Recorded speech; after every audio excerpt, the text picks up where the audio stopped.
Salut à tous et à toutes, bienvenue sur la Tech Friend Touch. En ce début d'année 2026, Apple a vraiment lancé une grosse vague de nouveautés. Et cette fois, il y a pas mal de choses à dire parce qu'on touche quasiment à tout. L'iPhone, l'iPad, les MacBooks, l'audio et même les écrans. Et ce que j'aime bien dans cette série de sorties, c'est qu'on sent qu'Apple n'a pas seulement mis à jour sa gamme pour faire joli. Il y a de vrais choix derrière.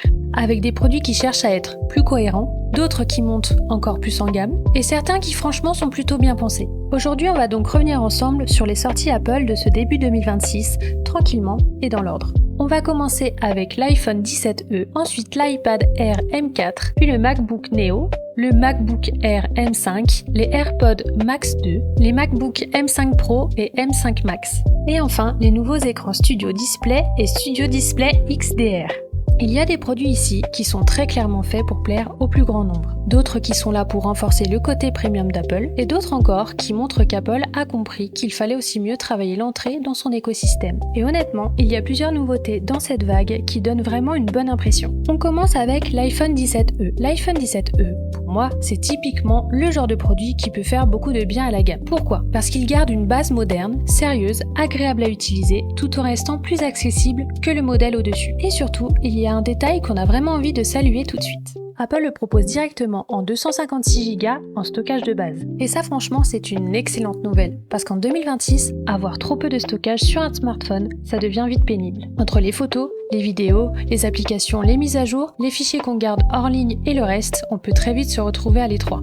Donc le fait qu'Apple commence ici à 256 Go, c'est un vrai bon point. L'iPhone 17e démarre ainsi à 719€ en 256 Go et monte à 969€ en 512 Go. Sur la partie design, on le retrouve en noir, en blanc et en rose clair, donc sur des coloris assez sobres, assez doux. C'est très Apple dans l'esprit. Côté écran, on est sur une dalle OLED Super Retina XDR de 6,1 pouces, en 2532 pixels sur 1170 pixels, 800 nits de luminosité et jusqu'à 1200 nits en HDR. Donc visuellement, on reste sur quelque chose de vraiment propre. L'écran est net, contrasté, agréable à regarder et on garde quand même cette qualité d'affichage qu'on attend d'un iPhone récent.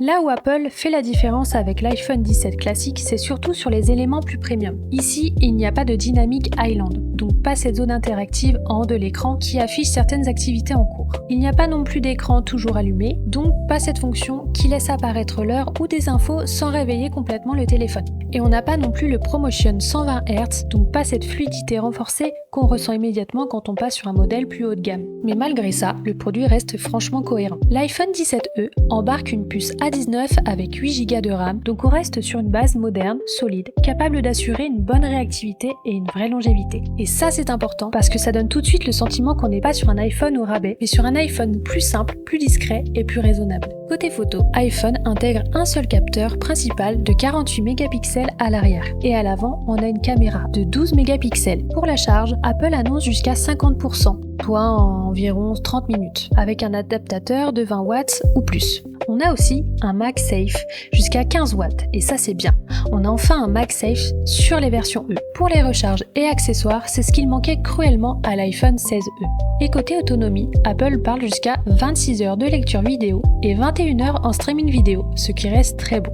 Quand on le met face à l'iPhone 17, on comprend immédiatement sa logique. L'iPhone 17 va plus loin sur l'écran, sur l'interface, sur la fluidité, sur certains aspects de la photo et il donne évidemment un ressenti plus premium. Mais ce que j'aime bien dans le 17e, c'est qu'il garde ce qui compte vraiment pour la majorité des gens. Une belle dalle OLED, une puce actuelle, 8 Go de RAM, une belle autonomie, un capteur principal sérieux, une caméra frontale complète et surtout un stockage de base enfin intelligent. Et rien que pour ça, je trouve que c'est l'un des produits les plus cohérents de cette vague Apple de 2026. On passe ensuite à l'iPad Air M4. L'iPad Air M4 est moins spectaculaire au premier regard, mais il fait clairement partie des produits qui deviennent de plus en plus intéressants au fil des générations. Apple le propose toujours en deux tailles, 11 pouces et 13 pouces, avec un design fin, moderne, très propre et une gamme de coloris qu'on connaît bien sur l'iPad Air. L'écran reste très bon, avec du Liquid Retina, du P3, du True Tone, un écran laminé, un traitement anti-reflet et dans l'ensemble, un rendu vraiment agréable au quotidien. Ce n'est pas de l'OLED, pas du 120 Hz comme sur l'iPad Pro, mais pour de l'iPad Air, on est quand même sur une très belle dalle. La vraie montée en gamme vient surtout de la puce M4 et des 12 Go de RAM. Et là oui, on sent que l'iPad Air prend encore plus d'épaisseur dans la gamme. On n'est plus juste sur une tablette sympa pour regarder des séries ou aller sur internet. On commence à être sur un produit qui devient vraiment crédible pour de la retouche photo, du montage vidéo léger, de la prise de notes avancée, de l'illustration, du multitâche sérieux aussi, ou même du gaming dans de très bonnes conditions, et c'est ça qui le rend intéressant. Apple le propose en 11 pouces à partir de 669 € en 128 Go de mémoire, et ça peut monter jusqu'à 1299 € en 1 Tera. La version 13 pouces démarre à elle à 869 € et grimpe jusqu'à 1499 € en 1 Tera. Et sur tous les modèles, peu importe la taille ou la capacité, on peut ajouter la connectivité Wi-Fi plus cellulaire pour 170 € de plus. Côté sécurité, on reste sur une touche ID dans le bouton supérieur, donc sur le déverrouillage par empreinte.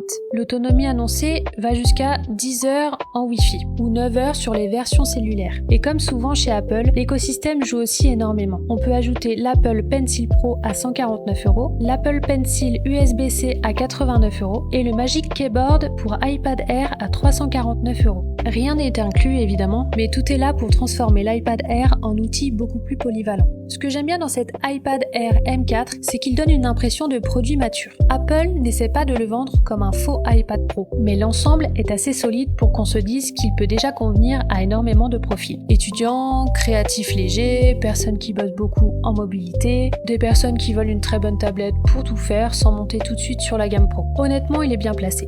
Ensuite, on arrive à une des nouveautés que je trouve personnellement les plus intéressantes de toute cette vague Apple, le MacBook Neo. Et très franchement, je trouve que c'est un très bon choix de la part d'Apple. Parce qu'avec le MacBook Neo, Apple rend enfin possible l'achat d'un vrai MacBook neuf à un tarif beaucoup plus accessible. Et ça, ce n'est pas anodin du tout. Jusqu'ici, entrer dans l'univers MacBook pouvait très vite coûter cher. Là, Apple propose une nouvelle porte d'entrée, avec une machine qui reste moderne, propre, utilisable et surtout crédible. Le MacBook Neo existe en deux versions. La première propose 256 Go de stockage pour 699 € avec un Magic Keyboard classique. La seconde passe à 512 Go pour 799 € et on ajoute en plus le Touch ID. Donc on voit tout de suite comment Apple a construit l'offre. La version de base existe bien, mais la version à 799 € est clairement celle qui paraît la plus séduisante. Côté sécurité, on reste sur Touch ID dans le bouton supérieur, donc sur le déverrouillage par empreinte. Le Neo arrive en argent,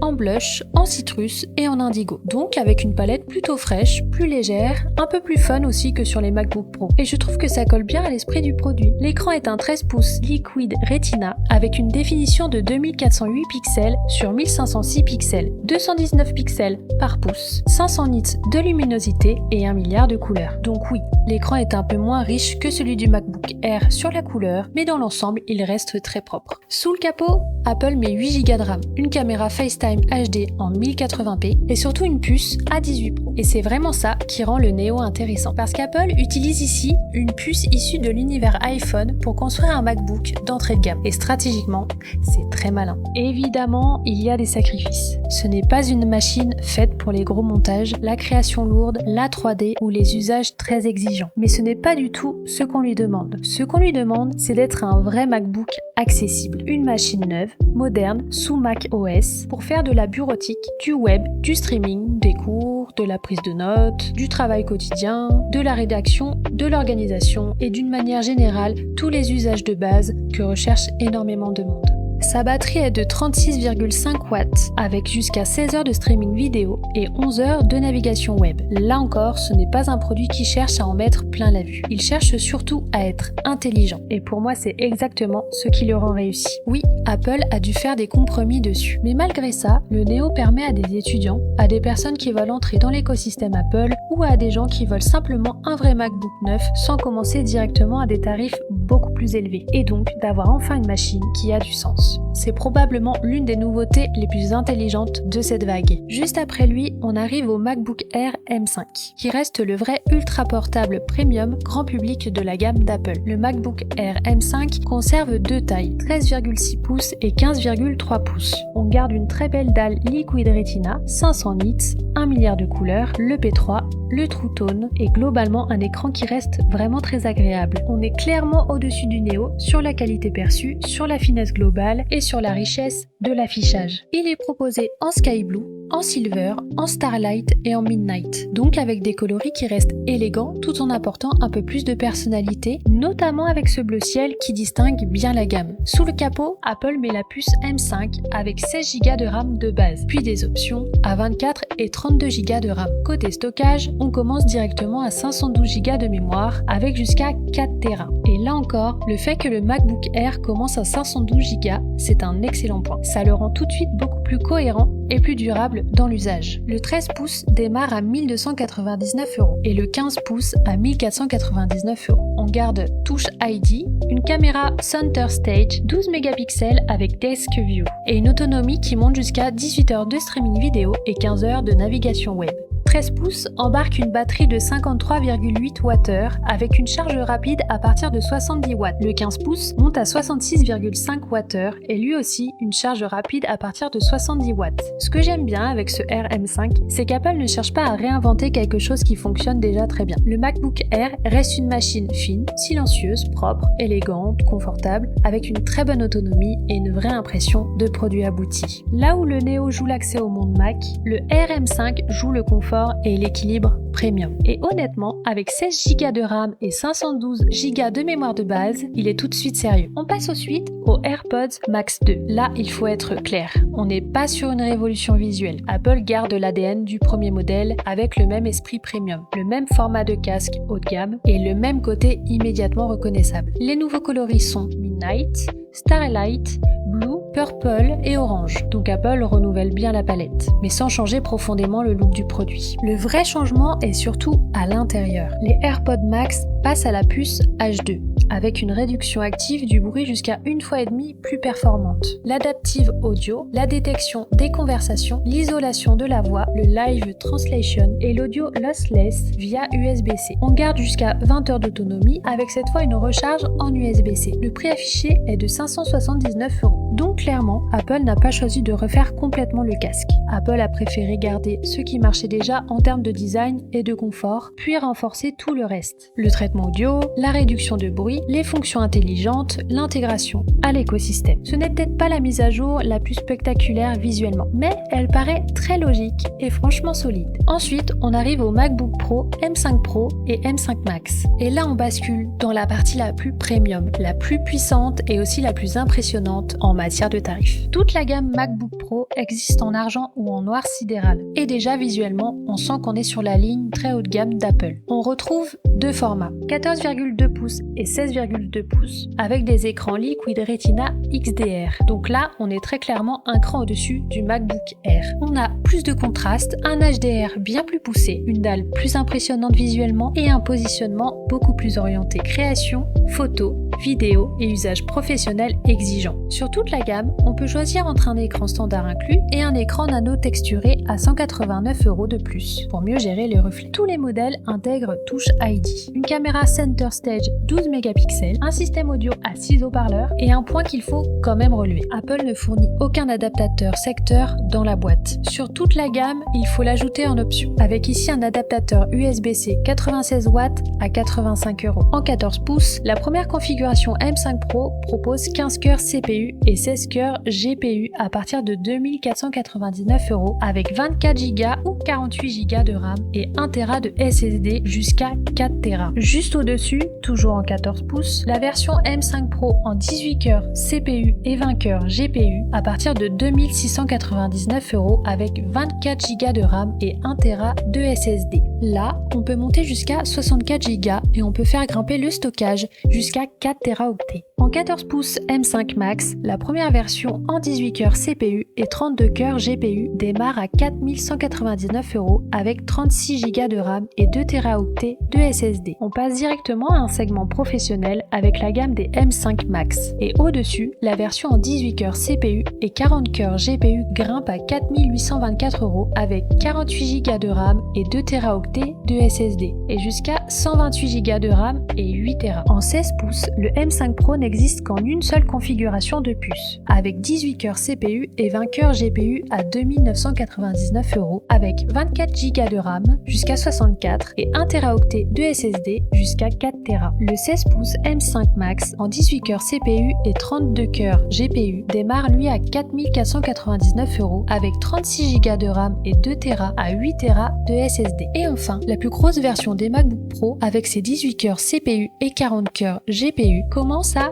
4 999 € avec 48 Go de RAM jusqu'à 128 Go et 2 Teraoctets à 8 Tera de SSD. Côté autonomie, le 14 pouces embarque une batterie de 72,4 Wh avec jusqu'à 22 heures de streaming vidéo et 14 heures de navigation web et une charge rapide à partir de 90 watts. Le 16 pouces monte à 120 Wh avec jusqu'à 22 heures de streaming vidéo et 16 heures de navigation web et une charge rapide à 140 watts. Là, ce qu'il faut se dire clairement, c'est qu'Apple a une gamme extrêmement lisible. Les M5 Pro sont déjà très haut de gamme, déjà très puissants, largement suffisants pour énormément d'usages exigeants comme le gaming, la création ou le 3D. Les M5 Max, eux, ils font immédiatement basculer la machine dans une autre dimension, avec une montée en puissance phénoménale, mais aussi une montée en prix extrêmement brutale. Ce sont des machines impressionnantes, mais ce sont aussi des machines qui montrent parfaitement à quel point Apple sait faire des ordinateurs portables pour les professionnels. Et on termine avec les écrans, à commencer par le Studio Display. Le Studio Display reste un écran Retina 5K de 27 pouces en 5120 pixels par 2880 avec 218 pixels par pouce, 600 nits,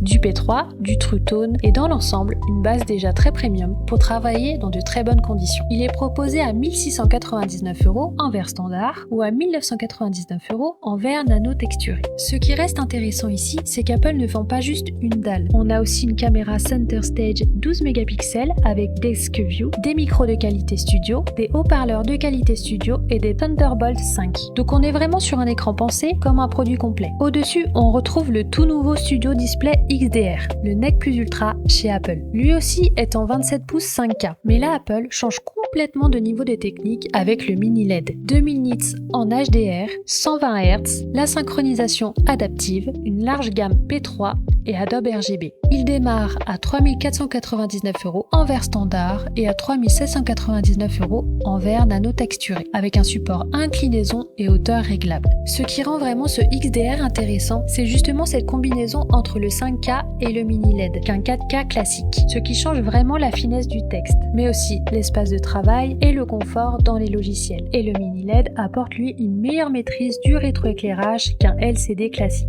avec beaucoup plus de précision dans la lumière et des pics HDR plus élevés. Ce n'est pas aussi simple que de dire que c'est mieux que tout le reste dans l'absolu, parce que l'OLED garde ses propres avantages comme le noir absolu. Mais pour un écran de bureau très haut de gamme, très lumineux, avec une telle résolution, très polyvalent et pensé pour des usages créatifs ou professionnels, c'est clairement quelque chose de niche. Au final, cette vague Apple de début 2026 est vraiment intéressante parce qu'elle montre plusieurs choses en même temps. Apple continue évidemment à pousser dans le très haut de gamme avec les MacBook Pro et les écrans. Mais en parallèle, la marque a aussi pris quelques décisions franchement intelligentes. Le 256 Go de base sur l'iPhone 17e est une bonne décision. Le MacBook Neo est pour moi une excellente idée. L'iPad Air M4 donne une vraie impression d'équilibre. Le MacBook Air M5 reste une valeur sûre très solide. Les AirPods Max 2 modernisent bien la formule et les écrans montrent qu'Apple continue à soigner sérieusement la partie affichage. Si je devais résumer simplement cette première vague Apple 2026, je dirais que l'iPhone 17e est probablement l'un des produits les plus cohérents pour le grand public, que l'iPad Air M4 fait partie des nouveautés les plus équilibrées, que le MacBook Neo est sans doute la nouveauté la plus intelligente de toute cette série, que les MacBook Pro sont les plus impressionnants mais aussi les plus violents sur les prix et que le Studio Display XDR est probablement le produit le plus spectaculaire techniquement de toute cette vague. Si cette actualité t'a plu, n'hésite pas à liker, à commenter et à partager. Et on se retrouve bientôt pour une nouvelle vidéo. À bientôt!